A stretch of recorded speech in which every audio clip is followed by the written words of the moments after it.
C'est par le sang de l'agneau et la parole de notre témoignage que nous vaincrons Satan, nous sommes délivrés de la puissance des ténèbres, et nous sommes transportés dans le royaume de son cher Fils. Le Seigneur veut que vous soyez préparés pour l'avenir, et grâce à la puissance de la parole de Dieu, vous pouvez être prêts pour toute urgence qui pourrait survenir. La première chose que vous devez savoir est que la parole de Dieu est réellement ce qu'elle déclare être. C'est une révélation de Dieu pour nous. C'est Dieu qui nous parle maintenant. Ce n'est pas seulement un livre du passé et un livre du futur. C'est aussi un livre d'aujourd'hui. Ce livre est un message inspiré de Dieu, habité par Dieu et inspiré de Dieu. Hébreux chapitre 4, verset 12 dit, « Car la parole de Dieu est vivante, puissante, et plus tranchante que toute épée à deux tranchants, pénétrante jusqu'à partager âme et esprit, jointure et moelle, et discerne les pensées et les intentions du cœur. » La traduction de ce verset par Moffat se lit comme suit. « Car la parole de Dieu est une chose vivante. » Le mot « vivante » signifie en réalité « vivifiant ». La parole de Dieu est une chose vivante. Mais cela ne se manifestera que lorsque vous l'accepterez et agirez en conséquence. Nous voyons donc que le premier pas vers le plus haut degré de foi consiste à accepter et à comprendre l'intégrité de la parole de Dieu. La parole est d'une importance primordiale. Certaines personnes pensent que Dieu ne leur a pas parlé à moins d'avoir un message en langue ou une prophétie. Mais la parole de Dieu est Dieu qui nous parle. Les dons de la prophétie, les langues et l'interprétation des langues ne remplacent pas la parole. La parole vient en premier. Ces dons vocaux inspirants nous sont donnés pour nous inspirer conformément à la parole, mais s'ils disent quelque chose en dehors de la parole, ce n'est pas le Saint-Esprit qui parle. Cette personne parle simplement de sa propre pensée. Il vous faut toujours juger ces choses à la lumière de la parole de Dieu. Aussi, il y a ceux qui essaient de lire certaines choses dans la parole parce qu'ils veulent que la parole dise ce qu'ils croient. Ils essaient d'adapter la parole à leurs croyances plutôt que d'adapter leurs croyances à la parole. Certaines personnes essaient d'ignorer certains passages ou de les expliquer.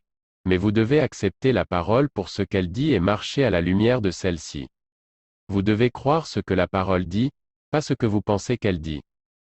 En commençant à étudier la parole dans cette perspective, en l'acceptant telle qu'elle est, vous serez étonné d'apprendre que certaines des choses que vous avez toujours crues ne sont pas du tout dans la parole. Vous vous demanderez pourquoi vous avez cru certaines choses comme vous l'aviez fait. J'ai trouvé cela vrai dans ma propre expérience. Pendant que je restais plusieurs mois sur le lit de la maladie, en étudiant la Bible, j'y voyais des vérités de foi et de guérison. C'était nouveau pour moi, parce que mon Église n'enseignait pas la guérison. Mais plus j'étudiais la parole de Dieu, plus je voyais que c'était vrai. Et indépendamment de l'enseignement de mon Église, j'ai décidé que j'allais marcher à la lumière de la parole de Dieu, parce que je croyais que cette parole est Dieu qui nous parle aujourd'hui. Quand j'ai pris cet engagement, la plus grande partie de la bataille avait été gagnée. Pour réellement croire la parole de Dieu, je devais aller non seulement contre les enseignements de mon Église mais aussi contre ma famille. C'est incroyable de voir comment nous pouvons devenir plus religieux que bibliques. Et parfois, nos proches, pensant qu'ils ont nos meilleurs intérêts dans l'âme, s'opposeront à ce que nous marchions dans une plus grande lumière de la parole de Dieu. Néanmoins, j'ai décidé de suivre la parole de Dieu, sachant que c'est Dieu qui me parle aujourd'hui.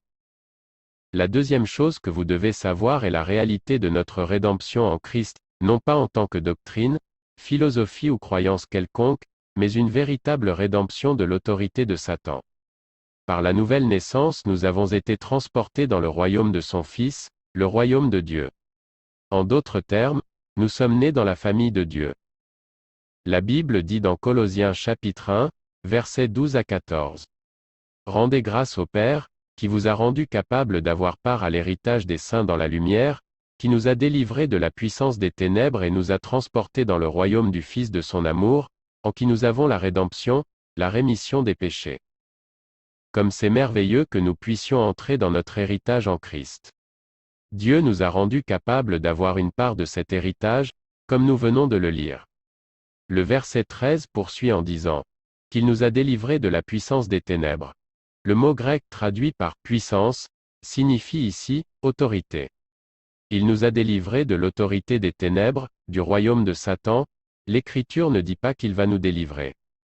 Il dit qu'il nous a délivrés. Le verset 14 nous dit le prix de la rédemption, nous avons la rédemption par son sang. En relation avec cette écriture, regardons Apocalypse chapitre 12, verset 11, et ils l'ont vaincu par le sang de l'agneau, et par la parole de leur témoignage. La version révisée américaine de ce verset se lit comme suit. À cause du sang de l'agneau et à cause de la parole de leur témoignage. Le sang de Jésus est la base de notre victoire. Parce que Satan est le Dieu de ce monde, il essayera d'avoir autorité sur vous, mais il ne gagnera pas forcément, parce que vous avez été délivrés par le sang de Jésus-Christ de la puissance des ténèbres, de l'autorité de Satan. En vertu de la nouvelle naissance, vous avez été transportés dans le royaume de son cher Fils, vous pouvez surmonter tous les conflits contre Satan, quelle que soit l'épreuve parce que vous avez la rédemption par le sang de l'agneau et à cause de la parole de votre témoignage. La domination de Satan sur nous lorsque nous sommes des nouvelles créatures en Christ est terminée. Jésus est le Seigneur et le chef de ce nouveau corps. Dans les Écritures, il est appelé le chef de l'Église. L'Église, qui est l'ensemble des croyants nés de nouveau, est appelée le corps du Christ. Satan n'a pas le droit de régner sur le corps du Christ. Le Christ est la tête du corps. Il est celui qui doit régner et dominer le corps. Certaines personnes acceptent la défaite dans la vie parce qu'elles ne comprennent pas pleinement la parole. Ils m'ont dit qu'ils n'avaient pas réussi parce que ce n'était pas la volonté de Dieu, ils ont dit. Nos esprits appartiennent au Seigneur, mais nos corps n'ont pas encore été rachetés, donc nous devons souffrir de maladies et d'infirmités dans le domaine physique maintenant, mais le moment viendra où nous n'aurons pas à le faire. En réponse à cela, je me tourne vers 1 Corinthiens chapitre 6.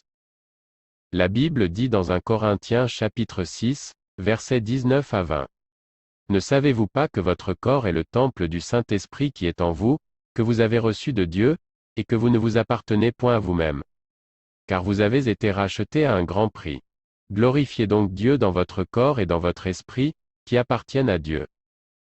Ce passage nous dit que non seulement notre esprit, mais aussi notre corps ont été achetés à un grand prix. Par conséquent, vous devez glorifier Dieu dans votre corps et dans votre esprit, qui sont à Dieu. Est-ce que Dieu tire sa gloire de Satan qui nous domine physiquement? Dieu pourrait-il tirer une gloire d'un corps qui est le temple du Saint-Esprit mais est déformé ou défiguré par la maladie? Certainement pas.